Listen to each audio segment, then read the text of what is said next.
Leero munnakibiina kya NUP amanyiddwa nga Anthony Ainomugisha naye ng'abasinga obungi tumanyi nga Bobi Young akwatiddwa ku makya ga leero. Ono yalumbiddwa mu maka ge. Nnyinza okukozesa ekigambo nti yalumbiddwa kubanga bamusazeeko nga takyetegekedde. Mugamba mutya mwena mwena abali ku NCK TV, mwebale kubanga mugyekuumiddeko, mwebale kutambula naffe. Gigenda gitya gitambula gitya, tusuubira nti buli kimu kiri bulungi ate nga nammwe bwe mutyo muli bulungi. Wetulinnya obutereevu okuba nga tukutuusaako amawulire ag'enjawulo. Mawulire aga trendinga ga munnakibiina kya NUP amanyiddwa nga Bobi Young.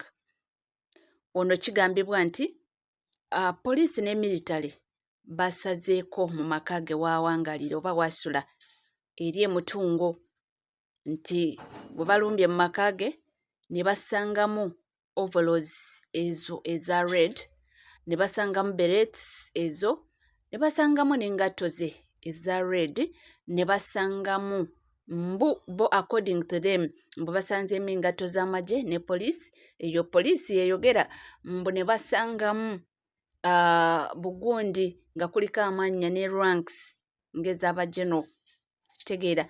So nti ne bamukwata ne bagamba nti ajja kubanga avunaanibwa mu court martial, naye nga bagambye nti omusango genda okuba nga gumuvunaanwa kw'okuba nti yabadde mbu apozeesinga government property.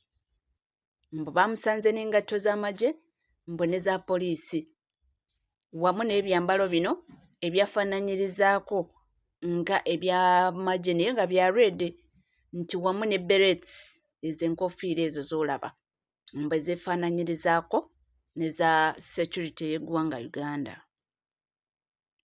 Ye bamuyodde era bamututte, era we twogerera asuzeeyo.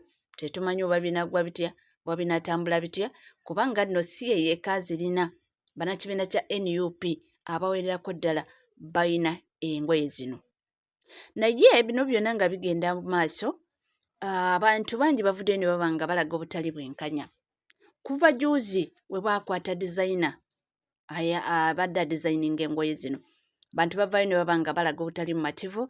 Ndabye olunaku olwaleero omunnamawulire Sidewo Byahanga avuddeyo n'aba nga postinga n'agamba nti ebintu bino nti gavumenti ebitaddemu obutali bwenkanya, nti lwaki abayimbi, infact list agitaddeko wano eno nga kuli Alien Skin, ndabako ba Champions Gudo, ndabako abayimbi ye bagambye nti bo lwaki bapozeesinga engoye z'amagye naye tebakwatwako, tebagambwako, tebakola ki.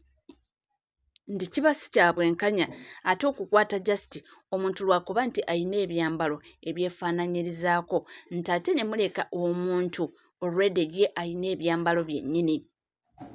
Simanyi procedure ki gye bakozesa kubanga wano eno mu ggwanga Uganda abayimbi bambala engoye ze z'amagye.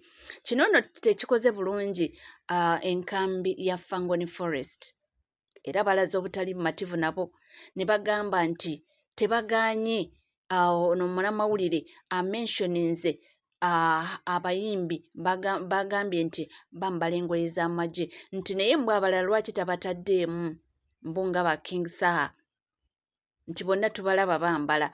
Mbu bo babadde be-expectinga nabo abayimbi abo abalala nabo abambala engoye ezo yandibadde abateeka ku list, nti lwaki agomberera kubanga ateekamu abaana ba Fangoni Forest. Naye nga ddala wano eno mu ggwanga Uganda tuzze tulaba bangi nnyo abazambala. Simanyi oba ebeera procedure ki, nze nali manyi nti bafuna permission then ne bakkirizibwa okwambala ekyambalo ekyo. Simanyi oba biba bitya oba bitambula bitya, naye nga amawulire agaliwo gali nti bannakibiina kya NUP bo babataddeko, nnyinza okugamba nti babataddeko kakuyege. Ndowooza bajja kuba nga bafeefeeta buli omu naddala be bateebereza kubanga abasinga obungi engoye zino bazirina ezo overalls. Nno tezitandise kati, babadde nazo ebbanga eryo lyonna ng'obalaba nga bayinda nazo naye ate kati babataddeko nnyo sira this time around. Nabagambye ntugendera okuba nga ate tugenda mu kalulu ka 2026 oba oliyawo nga kyekivuddeko obuzibu kubanga ndabira ddala nga kati ebintu gye biraga byandiba ebizibu ennyo. Babatambuliddeko nnyonnyini ddala era gye balaga mu maaso eyo ebintu byandiba ebizibu oba byandiba ebikambwe. Si byangu n'akamu, tebigenda kuba byangu, nkiddamu tebigenda kuba byangu naye kyonna kye kiri katulindire tulabe ekinaavaayo oba binaatambula bitya.